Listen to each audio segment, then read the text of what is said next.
Hello friends, welcome to study space. हमने आपसे बताया था कि हम टेक्सटाइल की थ्योरी कर रहे हैं यूपी टीजीटी के पॉइंट ऑफ व्यू से। बाकी सारे एग्ज़ाम में, सभी एग्ज़ाम में, जिन भी एग्ज़ाम में होम साइंस आता है वहाँ सब जगह कॉटन तो पूछा ही जाता है। अगर हम रेशे की बात करें तो जो हमारा फाइबर है तो उसमें सबसे पहले हमें, अगर रेशे की नाम सुनते ही हमें कॉटन की, सबसे पहले कॉटन की ही याद आती है। तो कॉटन हमारे लिए इम्पॉर्टेंट है ही, सारे एग्ज़ाम के लिए इम्पॉर्टेंट है जहाँ भी होम साइंस आता है। ठीक, चलिए फिर स्टार्ट कर लेते हैं। आज हम पढ़ेंगे कॉटन। इसके पहले वाली क्लास में हमने ब्लेड्स पढ़ा था। ब्लेंड्स, ब्लेंडिंग द्वारा जो भी कपड़े बनाए जाते हैं उनके बारे में जाना था, एक छोटी सी वीडियो के माध्यम से।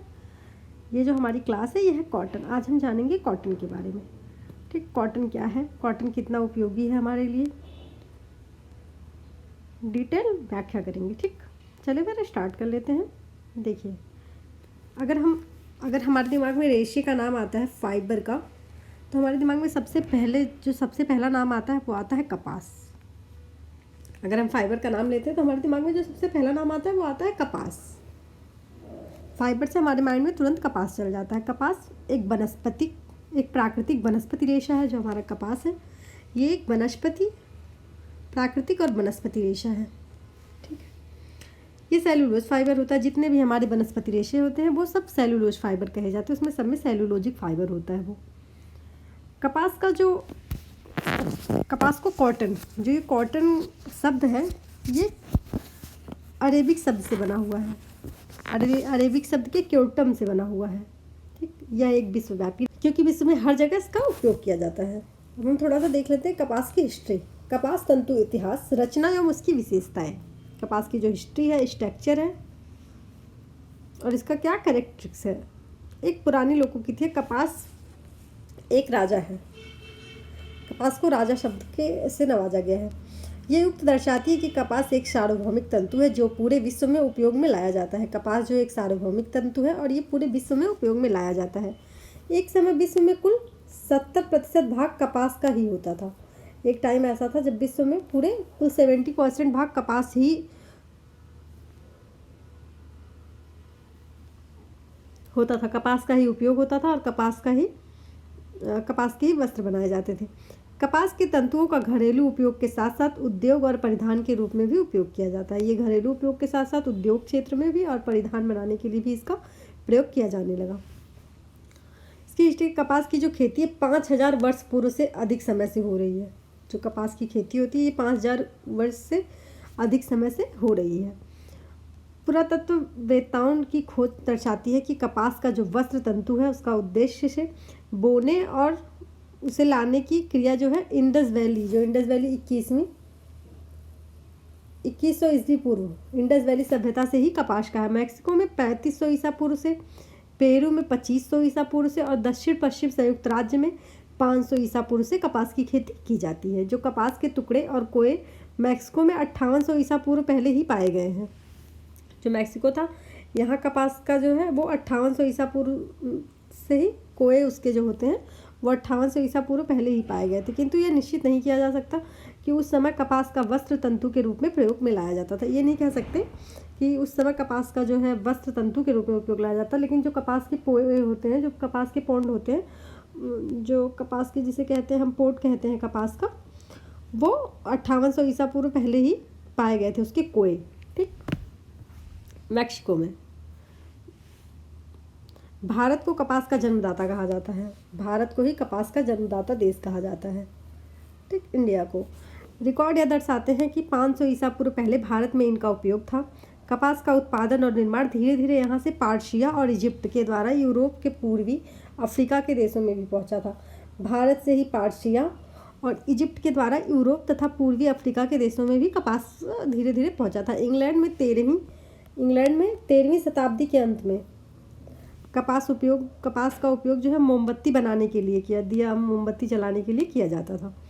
संयुक्त राज्य अमेरिका की मिट्टी और जलवायु है, उसकी जो दशाएं हैं वो सर्वोत्तम थी, क्योंकि यह अकेले संसार का 3/4 भाग कपास का उत्पादन अकेले करता था। 1/4 भाग उत्पादन भारत, चीन, मिस्र, ब्राज़ील और फ्रांस आदि कुल देश मिलाकर करते थे। अकेले ही 3/4 भाग संयुक्त राज्य अमेरिका में कपास का उत्पादन होता था। लेकिन ये डेटा जो है ये पहले का डेटा है, ठीक है, ये अब का डेटा नहीं है, वर्तमान का डेटा नहीं, ये पहले का डेटा है जब ये बुकें लिखी गई हैं, ठीक है।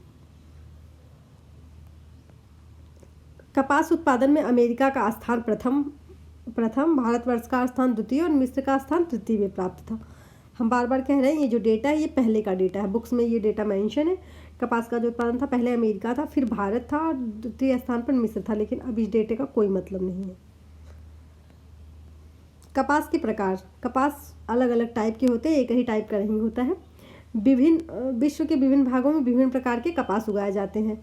अपलैंड कपास, जो अपलैंड कपास है, इसका जो उत्पादन है यह कपास जो इसका तंतु होता है वो सफ़ेद होता है, मजबूत, मंद और 7 से 8 से 12 इंच तक, यानी कि 22 से 32 मिलीमीटर तक लंबा होता था यह कपास, लंबा होता है यह कपास, अपलैंड कपास, ठीक।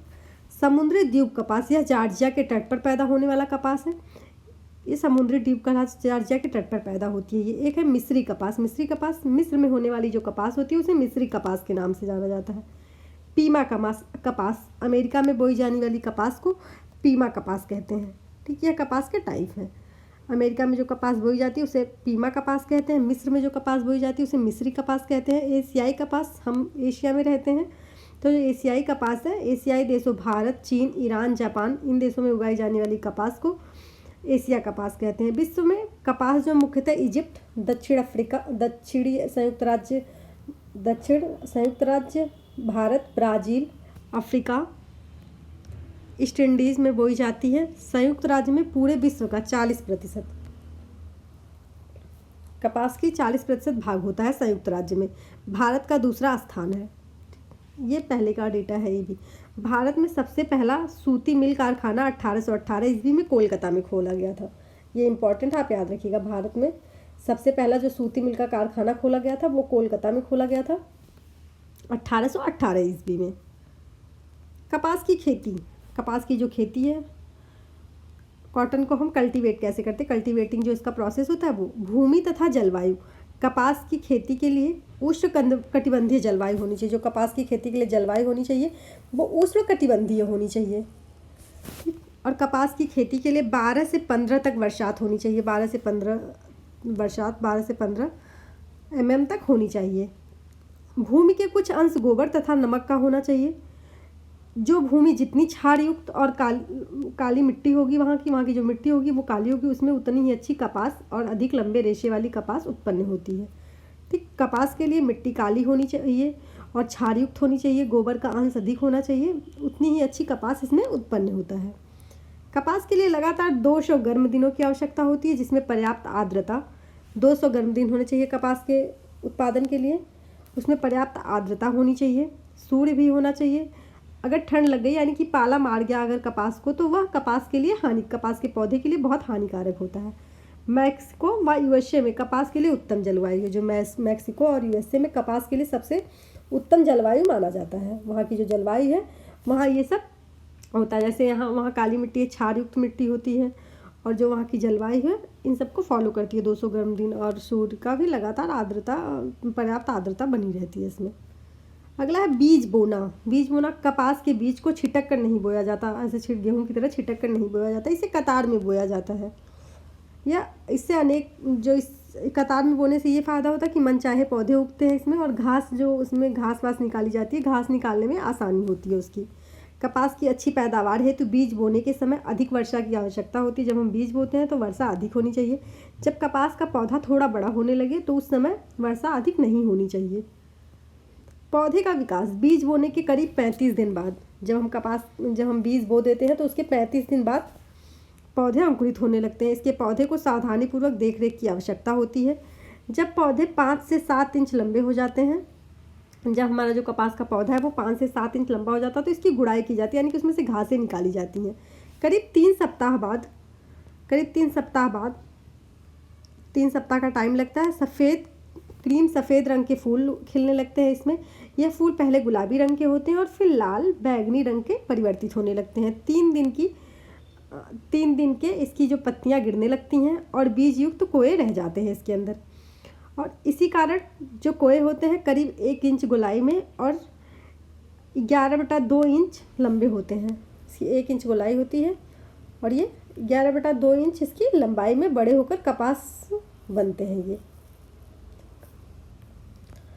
इस अवस्था में पौधों पर कई कीड़े का आक्रमण करते हैं। जब ये इस अवस्था पर पहुंचता है तो इसमें बहुत सारे कीड़े आक्रमण करने लगते हैं, इनमें पलने लग जाते हैं। जो परिपक्व टोड हो जाता है उसके अंदर जाकर उसे खाने लगते हैं, इससे कपास खराब हो जाता है। पौधे को सुरक्षित रखने के लिए इसमें कीटनाशक दवाओं का छिड़काव किया जाता है, वो ट्रैक्टर द्वारा किया जाता है। ट्रैक्टर चलाकर उसमें कीटनाशक दवाओं का छिड़काव करते हैं हम। जब कपास का पौधा पूरी तरह विकसित हो जाता है तो इसकी जो ऊंचाई होती है वो 3 से 6 फीट तक हो जाती है। पूरा जो विकसित कपास का पौधा होता है उसकी जो ऊंचाई होती है वो 3 से 6 फीट तक होती है। कोए एकत्र करना, जो पोट्स होते हैं उसको कलेक्ट करना। कपास के फूल जब झड़ जाए तो उसके कोए निकल जाते हैं, गिर जाते हैं वो। ये कोए पकते ही जैसे ही पक जाते हैं वैसे ही फटने लगते हैं तथा इन्हें हाथ से तोड़कर एकत्र कर लिया जाता है। यदि उस समय इसे नहीं तोड़कर पृथक ना किया गया तो ये क्या होता है, थोड़ी भूमि पर गिर जाते हैं। जब ये भूमि पर गिर जाते हैं तो इनमें बहुत सारी अशुद्धियाँ मिलकर इसे गंदा कर देते हैं। ये नीचे गिर जाता है ज़मीन पे तो ये बहुत ज़्यादा गंदा हो जाता है कपास। कोए का संग्रह करना, इसे एकत्र करने के बाद इसका उचित संग्रह करना भी आवश्यक है। हमने कोए को इकट्ठा कर लिया, इसका संग्रह करना भी आवश्यक है, वरना क्या होता है ये कपास जो खराब हो जाती है। इसे थैले में स्वच्छ स्थान पर संग्रहित करना चाहिए जब कीड़े मकोड़े, चूहे, धुआं आदि ना आता हो।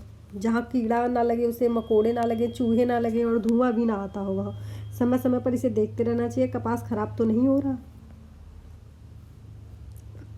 जो हमने यहाँ तक देख लिया कपास की हिस्ट्री, और हमने ये भी देख लिया कि कपास को कैसे हम उसकी कैसे खेती करते हैं और कैसे इसे उत्पादित करते हैं। जो ये कपास का हम निर्माण करते हैं, यानी सूती वस्त्रों को जो निर्माण करते हैं, मैन्युफैक्चरिंग जो इसकी प्रोसेस होती है कॉटन की, वो क्या होती है, उसके जो पहले तो शब्दावलियाँ आप समझ लें कि ये शब्दावलियाँ पूछेंगे, इन्हीं शब्दावलियों के माध्यम से हम बाद में पढ़ेंगे डिटेल, पर ये जो शब्दावलियाँ हैं ये बहुत इम्पॉर्टेंट है हमारे लिए। हार्वेस्टिंग क्या था, पोट या कोए को इकट्ठा करना। जो हमारे पोट्स होते हैं, जैसे हमने खेती कर दी, खेती करना, ठीक, पोट्स को हार्वेस्टिंग मतलब पोट्स को इकट्ठा करना। वहाँ से जब हमने खेती कर दी वहाँ से हमने इकट्ठा कर लिया, हमने आपको बता दिया यहाँ तक कि हमने कोए का संग्रह कर लिया, इकट्ठा कर लिया उसे। अब हम क्या करते हैं, गीनिंग प्रोसेस होती है इसमें। जो दूसरी प्रोसेस होती है वो गीनिंग होती है। गीनिंग क्या, बिनौला निकालते हैं इसमें से। बिनौला मतलब जो कपास में छोटे छोटे बीज होते हैं उसे बाहर निकालना, बिनौले निकालना, अर्थात कोए के रेशे से अलग करना। बिनौला निकाल के रेशा अलग कर दिया जाता है और बिनौला अलग कर दिया जाता है। फिर इसमें सॉर्टिंग का प्रोसेस करते हैं। सॉर्टिंग क्या होता है, कपास की छटाई करते हैं उसकी लंबाई के आधार पर, उसकी क्वालिटी के आधार पर, अच्छा है कि बेकार है, उसे कलर के आधार पर, अलग अलग चीज़ों के आधार पर हम कपास को अलग अलग छाँट लेते हैं। फिर इसको ब्लेंडिंग करते हैं। ब्लेंडिंग मतलब गांठें बांधते हैं इसमें, और ये जो प्रत्येक गांठें जो बांधी जाती है वो 500 पाउंड की बांधी जाती है। एक गांठ जो होती है वो 500 पाउंड की बांधी जाती है। उसके बाद इसे क्या किया जाता है, रुई मिल में ले जाने के लिए इसे बांध दिया जाता है, मिल में भेज दिया जाता है ब्लेंडिंग करके, ठीक। फिर वहाँ मिल में जाकर क्या होता है, यहाँ तक का काम तो किसान कर देता है, गांठ बांध के उसे यहाँ तक का काम जो खेती करता है उसने कर दिया। उसे गांठ बांधता है, वो गांठें जो प्रत्येक गांठें होती है 500 पाउंड की होती हैं, और इसे मिल में भेजने के लिए तैयार कर देता है, उसकी जो छटाई करके उसमें थोड़े कचड़े कूड़े निकाल कर, ठीक। अब जब ये मिल में जाती है वहाँ क्या होता है, वहाँ खोला जाता है। जो गांठें बनाकर भेजी गई हैं वो गांठें खोली जाती है और मिलाया जाता है। ओपनिंग और ब्लेंडिंग की जाती है, वहाँ खोल के मिला लिया जाता है। फिर कार्डिंग एंड ड्राइंग की जाती है। उसके बाद क्या नेक्स्ट प्रोसेस होता है, धुलाई। उसकी जो धुनाई की जाती है कपास की, उसे धुना जाता है, पीटा जाता है, उसको एक डंडे की सहायता से पीटा जाता है, निकाला जाता है उसमें से चीज़ें, उसका दोहराव किया जाता है बार बार उसे, कि एक एक रुई जो है एक एक चीज़ अलग हो जाए और उसकी अशुद्धियाँ अलग हो जाए, जो उसमें धूल मिट्टी कण है वो सारे अलग हो जाए। फिर इसकी कॉम्बिंग की जाती है, इसे खींचा जाता है, कंघी की जाती है, यानी कि जो कपास के जो रेशे होते हैं उन्हें एक बराबर किया जाता है कंघी करके। फिर ड्राइंग की जाती है, कि ड्राइंग क्या, इसे खींचा जाता है कंघी करके, यहाँ तक का काम खत्म हो गया। उसके बाद अब अगले प्रोसेस में खींचा जाता है इसे एक दूसरे से हल्का हल्का हल्का। आपने कभी रज़ाई बनाते हुए अगर देखा होगा तो एक रस्सी, जैसे एक रस्सी के तरह उनके वहाँ रहता है, उससे खींचते हैं तो एक एक रुई उड़ती जाती है, ऊपर उड़ती जाती है, मतलब एक एक रेशे अलग हो जाते हैं वो। फिर इसे धुना जाता है, रोविंग प्रोसेस होता है इसमें। रोविंग प्रोसेस के बाद क्या करते हैं, इसको सिल्वरिंग प्रोसेस करते हैं। इसमें क्या करते हैं, पोनी बना देते हैं, कंबाइंड स्लीवर भी कहा जाता है इसे, इसको पोनी बनाया जाता है आपस में। फिर इसकी कताई होती है यहाँ, धागा जो ये धागा बन जाता, कताई करने के पश्चात यह बन जाता है धागा।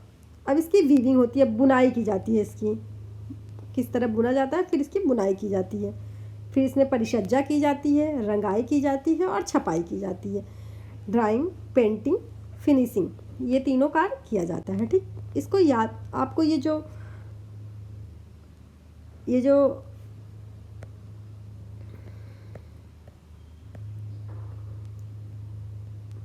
जो इनकी शब्दावलियाँ दी हैं, ये आपको याद करना ज़रूरी है। आप ये इसी में पूछा जाता है, हिंदी में नहीं पूछा जाता। ये जब भी पूछा जाता है इसी प्रोसेस में, इसी नाम से पूछा जाता है, इसलिए आपको इसे याद करना ज़रूरी है। Harvesting, ginning, sorting, blending, opening and blending, carding and driving और कॉमिंग, ड्राइविंग, रोविंग, सिलेविंग, spinning, weaving, finishing, drying, painting, ये इसी प्रोसेस में इसे याद करना रहता है। ठीक, इसको आप कोई भी शॉर्ट फॉर्मूला बना के याद कर सकते हैं। ठीक है, आप अपने हिसाब से देख लीजिए कि कैसे आप इसे याद कर पाएंगे। जिस हिसाब से आपको लगे आप एक कोड बनाइए और कोड में इसे याद करिए।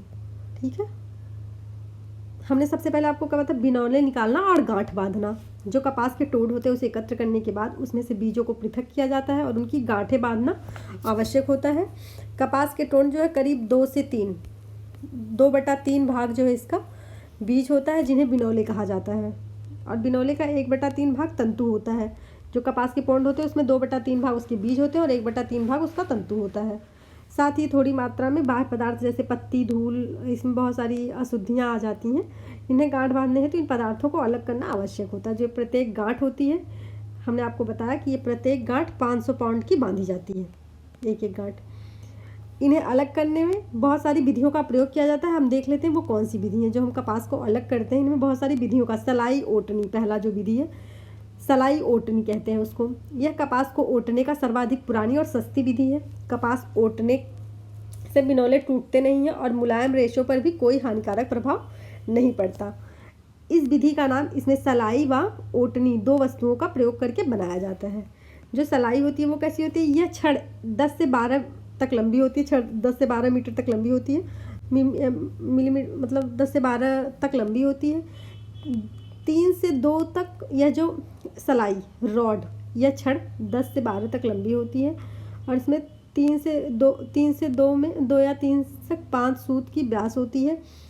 इसमें एक सूत लगा देते हैं और एक लंबी सलाई होती है। इसमें क्या होता है, लोहे या पीतल की बनी छड़ के बीच से कुछ मोटी होती है, वो थोड़ी मोटी होती है, लोहे या पीतल की छड़ होती है। इस छड़ से बिनौले को अलग किया जाता है। हमने आपको बताया ना, आपने कभी देखा होगा जब रजाई काट बनाते हैं उनको आपने देखा होगा, वो करते हैं इसको। इस छड़ से बिनौले अलग किए जाते हैं और इतनी ही आवश्यक होती है कपास अपने भार को दबा सके। यह कपास जो है, कपास के भार को यह दबा सके, इतना यह प्रोसेस किया जाता है, उसे सलाई कहते हैं। 10 से 12 मीटर तक लंबी होती है वो छड़।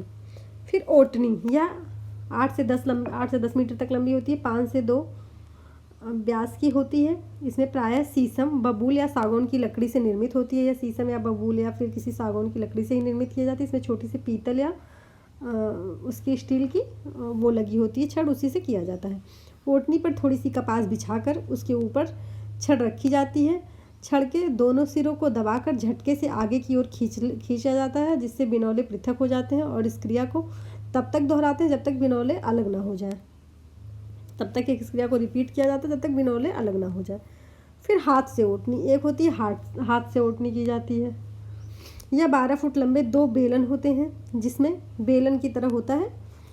इसमें क्या होता है, इसे ऊपर की तरफ भारी लोहे का कुछ लगा होता है और नीचे वाला बेलन जो होता है वो खुरदरा होता है, लकड़ी में प्रयुक्त किया जाता है। दोनों बेलनों को समांतर क्रम में हैंडल की सहायता से चलाया जाता है, जो दोनों बेलनों के मध्य कपास रखकर हैंडल को घुमा दिया जाता है। यह प्रक्रिया कई बार पृथक पृथक बिनौले किया जाता है, जो बिनौला एक एक बिनौला अलग हो जाता है। इस प्रक्रिया में जो हाथ से ओटनी प्रोसेस करते हैं, इस प्रक्रिया में एक एक बिनौला अलग हो जाता है। अब गांठ बांध दिया जाता है। गांठ ओटनी के पश्चात साफ हुई कपास को 500 पाउंड के रूप में टाट में लपेटकर लोहे की पत्तियों में कसकर, इसे लोहे की पत्ती से कसकर, जिससे कपास मिल भेजने योग्य हो गया। ये कपास मिल में भेज दिया गया। अब गांठ बांध दी गई। और जब ये मिल में पहुंच जाता है वहाँ क्या करता है, कपास गांठ को खोला जाता है, आपस में मिलाया जाता है। हमने आपको पहले बताया मिलों में बड़ी गठानों में आता है, जो मिल आती है वो बड़ी गठानों में आती है जिसका वजन करीब 500 पाउंड ही होता है। कच्चे तंतु की गठानों को निकाला जाता है, फिर मिश्रित किया जाता है और इसे साफ़ किया जाता है। वहाँ जाकर फिर से इसकी सफाई की जाती है। मिलाने की क्रिया इसीलिए आवश्यक है ताकि अलग अलग हो सके। सफाई की आवश्यकता ताकि आवश्यक जो धूल पत्ता मिट्टी बच गया हो वहाँ से, खेतों में जो किसानों ने कर दिया बच गया हो, यहाँ अलग हो जाए। इसलिए किया जाता है। इसकी जो मोटाई होती है यह 40 इंच होती है। या कई बार सीधे धुनने की क्रिया है तो भेज दिया जाता है, जहाँ फिर से इसकी सफाई कर दी जाती है। उसके बाद धुनाई होती है। हमने आपको पहले भी बताया कि कच्चे पदार्थ द्वारा धागा बनाने से पूर्व इसकी धुनाई क्रिया की जाती है। प्रक्रियाओं के पश्चात इसमें कपास की मोटी चादरों की अशुद्धियाँ अलग की जाती हैं। कार्डिंग की जो प्रक्रिया होती है अशुद्धियों को निकालने के लिए किया जाता है। रेशा सुलझाने के लिए जो है वो कॉम्बिंग की प्रक्रिया हम लोग करते हैं। इसको दोहराया जाता है। धुनने के बाद कई पूनियाँ बनाई जाती है, आपस में मिलाया जाता है। इसके परिणामस्वरूप छोटे छोटे तंतुओं को सकरी घनी परत द्वारा तैयार की जाती है। और इन तंतुओं का जो घनापन होता है इस बात का सूचक होता है कि धुनाई के बाद छोटी पूनियाँ धागा तंतु बनाने से हेतु तैयार कर दिया जाता है। फिर इसमें कंघी कर दिया जाता है। हमने आपको बताया यदि महीन धागा के तंतु जो बनते हैं वो पूनियों को एक अतिरिक्त प्रक्रिया से गुजारा जाता है जिसे कंघी करना कहते हैं। इस क्रिया में महीन दांत वाले कंघी लगातार इसे तंतु को सीधा करते रहते हैं। उसके बाद हम क्या करते हैं, खींचने का प्रोसेस होता है, ड्राइविंग का। इस प्रक्रिया में कई पोनियाँ मिलाकर खींचा जाता है ताकि अनियमितताएँ जो होती हैं वह अनियमितताएँ हो सकें इसमें, क्योंकि यदि पूनियाँ अकेली होंगी तो उसमें कई भिन्नताएँ की संभावना होती है। घुमाना, अब इसे घुमाया जाता है।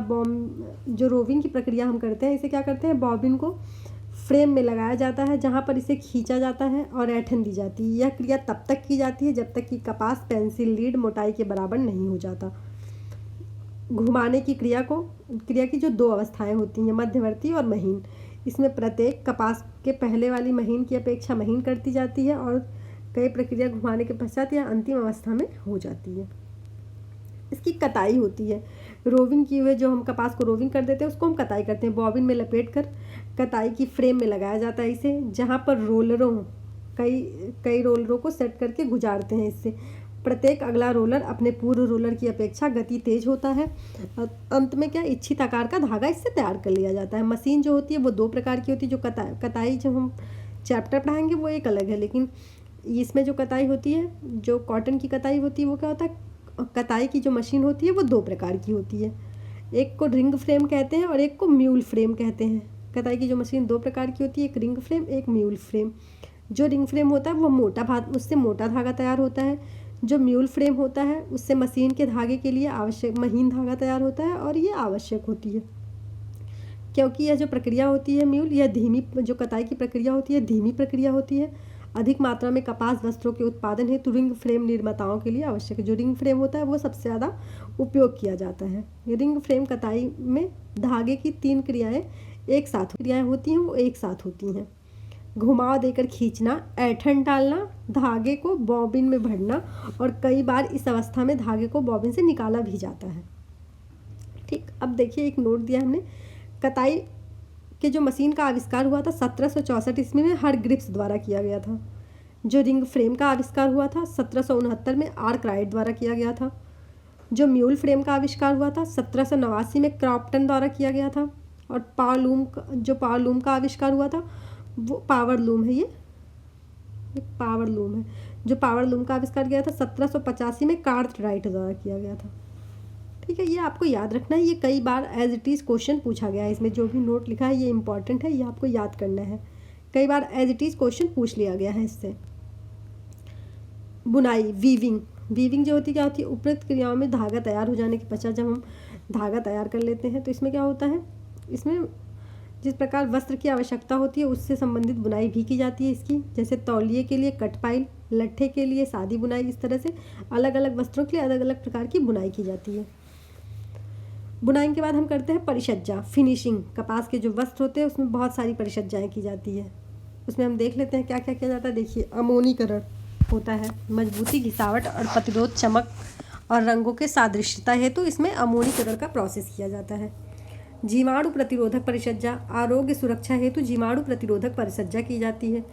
कुटाई, बीटिंग की जाती है, चपटा प्रभाव देने के लिए बीटिंग की प्रोसेस की जाती है। फिर ब्लीचिंग की जाती है, स्पष्ट सफ़ेदी हेतु इसमें ब्लीचिंग की जाती है। कलरिंग की जाती है, चमक लाने हेतु।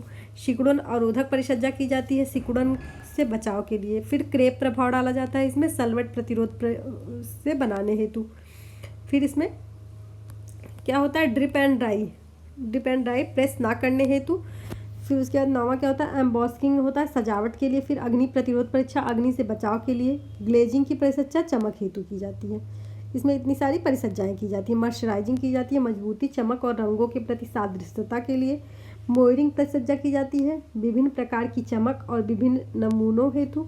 नेपिंग की जो परिचर्या की जाती है नर्मपन, गर्मपन और अवशोषकता को बढ़ाने के लिए। अस्थायी प्रेसिंग की जाती है इसमें आसान देखभाल के लिए। सिरीनराइजिंग की जाती है इसमें चमक लाने के लिए। साइजिंग की जाती है इसका चिकना बनाने के लिए। धब्बा प्रतिरोधक, आसान देखभाल के लिए। कड़ा करना, चिकनेपन और आकार हेतु किया जाता है। जल अवरोधक जो किया जाता है पानी और वर्षा से बचाव के लिए। सलवट प्रतिरोध, रूप बनाने के रखने हेतु कपास की परिचर्या की जाती है। सलवट प्रतिरोध परिचर्या उसके रूप को बनाए रखने के लिए की जाती है। अगला जो है कपास की विशेषताएं। कपास की क्या क्या विशेषताएं हैं, पहले तो उसकी जो संरचना होती है, कपास के परमाणु की आधारभूत इकाई ग्लूकोज होती है। ग्लूकोज इकाई रासायनिक तत्व कार्बन और हाइड्रोजन तथा ऑक्सीजन से बनती है। ठीक, ये इसका स्ट्रक्चर है। फिर अछुड़वी जो रचना होती है इसकी, ये क्या होती है, माइक्रोस्कोपिक जो स्ट्रक्चर होता है। कपास तंतु की ऐंठन और मोटी किनार आसानी से दिखाई देती है। यहाँ तक कि मर्सराइज्ड कपास में भी यह दिखाई देती है। जो मर्सराइज्ड कपास हो जाता है उसमें भी यह परिचर्या दिखाई देती है। कपास को तंतु उस रूप में विशिष्ट है जहाँ एक कोशीय होता है, यद्यपि कपास का रूप बनावट अत्यंत जटिल होता है। जो परिपक्व कपास होता है यह ऐंठन 150 से 300 तक घुमाव प्रति इंच पाई जाती है। अपरिपक्व कपास में यह ऐंठन नहीं पाई जाती, इसीलिए यह कमजोर और टूटने वाला होता है।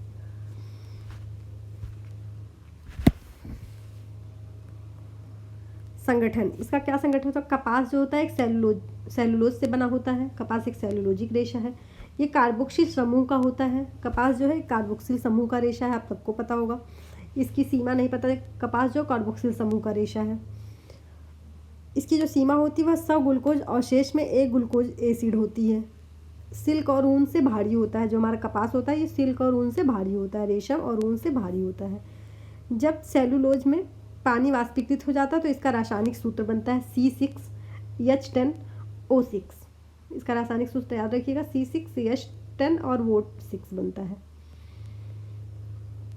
इसकी भौतिक विशेषताएं भी है, रंग, लंबाई, मोटाई, ऐंठन, मजबूती, लोचमयता, प्रत्यस्कंदता, तनाव सामर्थ्य, लटकनशीलता, घनत्व, ऊष्मा संवहकता, अवशोषकता, सफाई और धुलाई, विरंजक एवं का प्रभाव, सिकुड़न, ऊष्मा का प्रभाव, प्रकाश का प्रभाव, फफूंदी प्रतिरोधक, कीट प्रतिरोधक, कताई की क्षमता, चमक। ये इसका जो है जो इसकी भौतिक परिचर्या की जो इसकी भौतिक विशेषताएं है। तो इसका रंग क्या होता है, अधिकांश कपास क्रीम रंग का होता है, क्रीम कलर का होता है।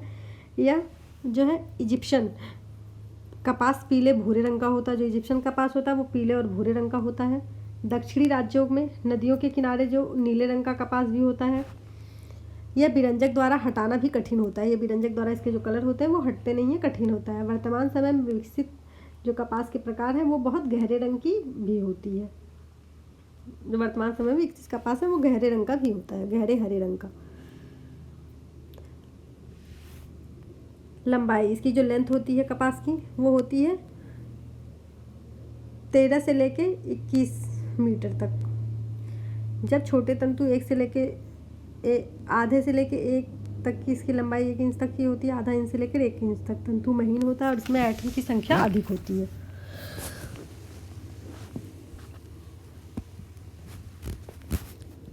इसकी जो मोटाई होती है वो 12 से 20 होती है, 12 से लेकर 20 तक होती है जो कपास की मोटाई होती है। इसकी जो लंबाई होती है करीब 1200 से 4000 गुना अधिक होती है। ऐंठन, इसमें जब ट्विस्टिंग दी जाती है 4 से लेकर 10 प्रति मिलीमीटर तक 150 से 300 प्रति इंच होती है। अपरिपक्व तंतुओं की ऐंठन नहीं हो पाती है। जो अपरिपक्व तंतु होते हैं उसमें ऐंठन नहीं दी जाती है। कपास के तंतुओं में घूमी हुई विपरीत दिशा कुंडली की तरह बनी होती है, जिसे स्पाइरल भी कहते हैं। स्पाइरल भी कहते हैं, घूमी हुई तंतु की तरह इसे स्पाइरल भी कहते हैं। जो इसकी मजबूती होती है, वह तंतु की जो मजबूती होती है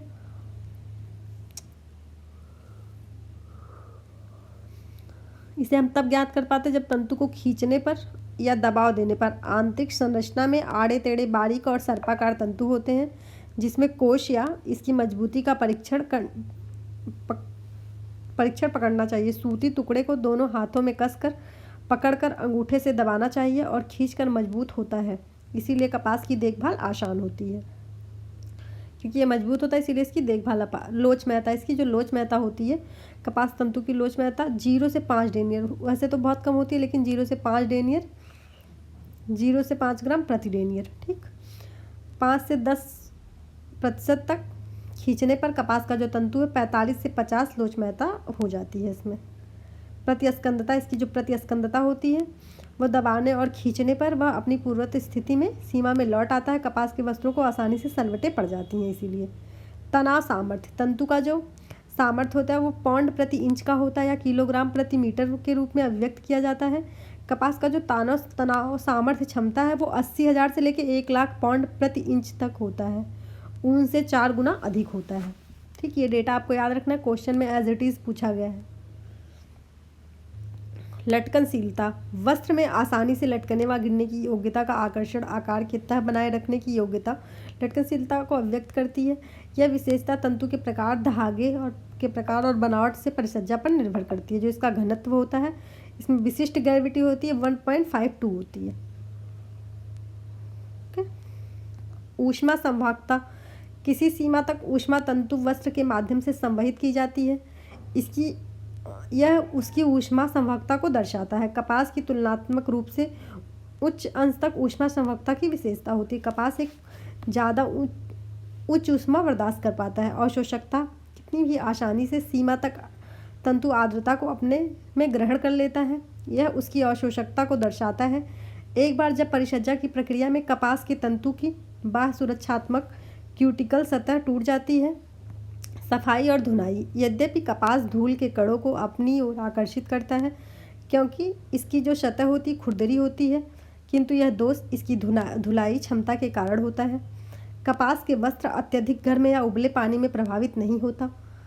साथ ही तीव्र साबुन या डिटर्जेंट से भी यह प्रभावित नहीं होता। इसकी धुलाई आसान होती है। विरंजक क्या होता है? विरंजक का जो प्रभाव होता है, विरंजक एक रासायनिक घोल होता है।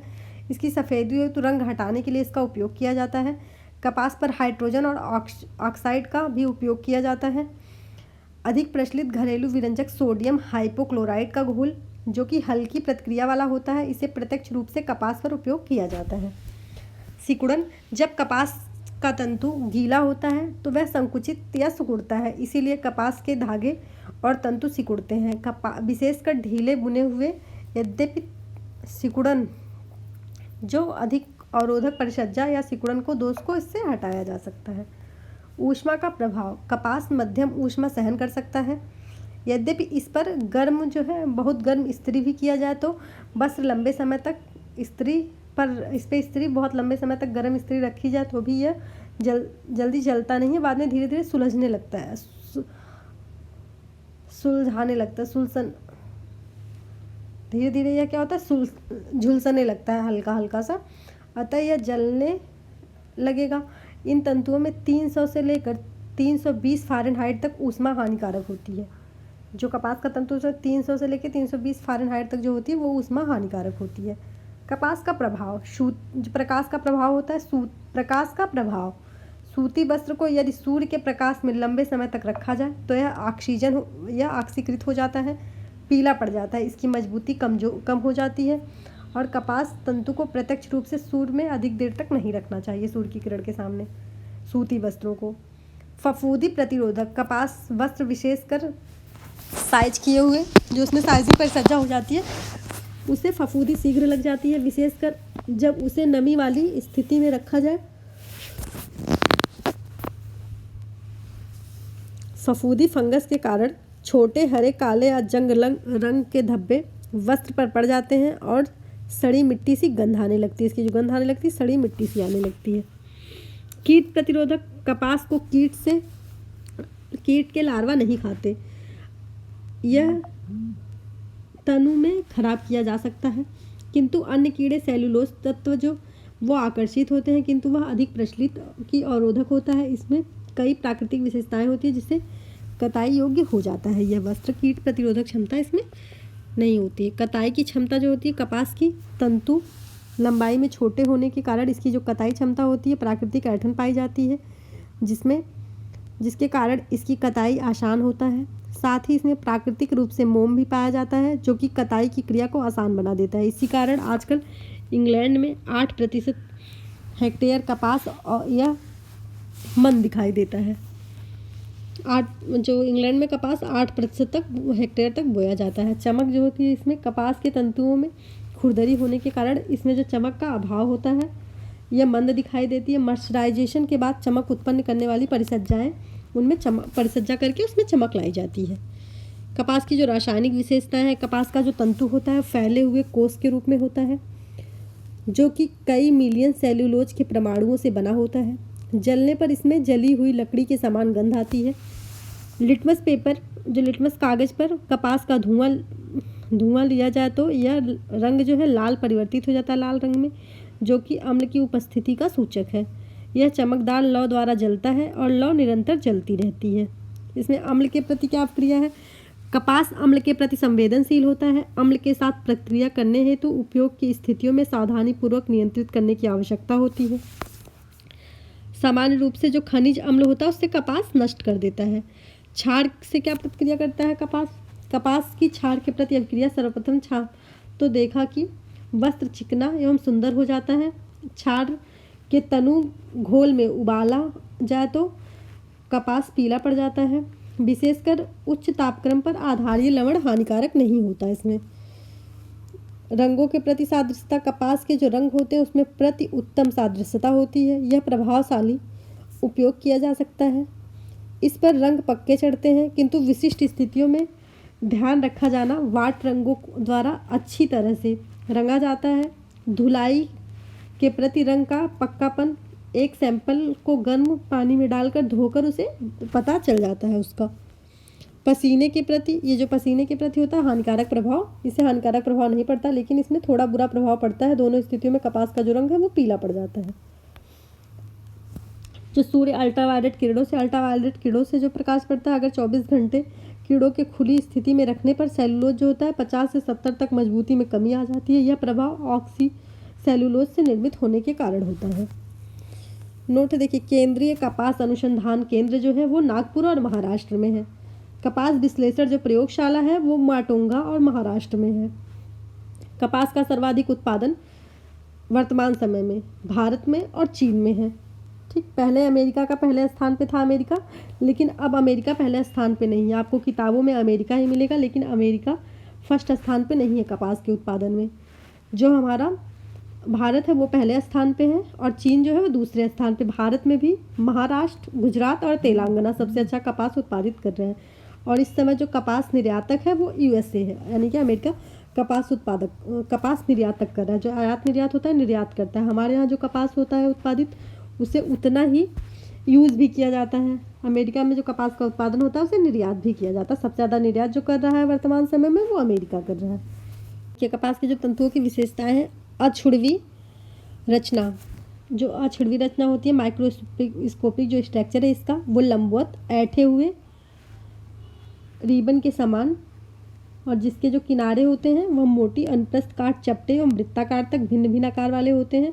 जो इसकी लेंथ होती है वो आधा से लेकर 2.5 तक, अपनी चौड़ाई 2000 से लेकर 4000 गुना तक होती है।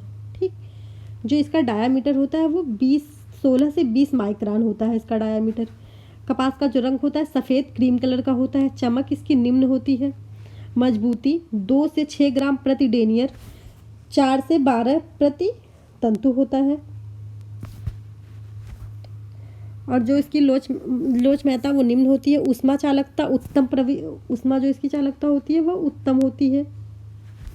और ऊष्मा का प्रभाव उच्च प्रतिरोधक होता है। जल अवशोषण निम्न होता है। स्तरीकृत पुनर्व्यवस्थापन जो होता है वो 7% तक होता है। और जो इसका आर्द्रता का प्रभाव होता है, जो इसमें आर्द्रता का प्रभाव होता है, ये अधिक फूल जाते हैं आर्द्रता के प्रभाव में। मॉइस्चर के प्रभाव से सूर्य का जो प्रभाव होता है ये धीरे धीरे नष्ट होने लगते हैं कपास। फफूंद का प्रभाव सामान्य कपास पर प्रभाव नहीं, जो सामान्य कपास पर इसका प्रभाव नहीं होता। स्टार्च और गोंद का उपयोग करने पर यह प्रभावित हो जाता है। स्टार्च और गोंद से करने पर यह प्रभावित होता है। कीड़ों का प्रभाव नहीं होता है। अम्ल का प्रभाव सांद्र अम्ल द्वारा नष्ट हो जाता है, क्षार अम्ल द्वारा नष्ट नहीं होता है। चलिए, उम्मीद है कि आपको कपास समझ में आया होगा। आज के लिए बस इतना ही। आप वीडियो को शेयर करिए, चैनल को सब्सक्राइब कर लीजिए। Thank you for watching this video. मिलते हैं नेक्स्ट वीडियो में।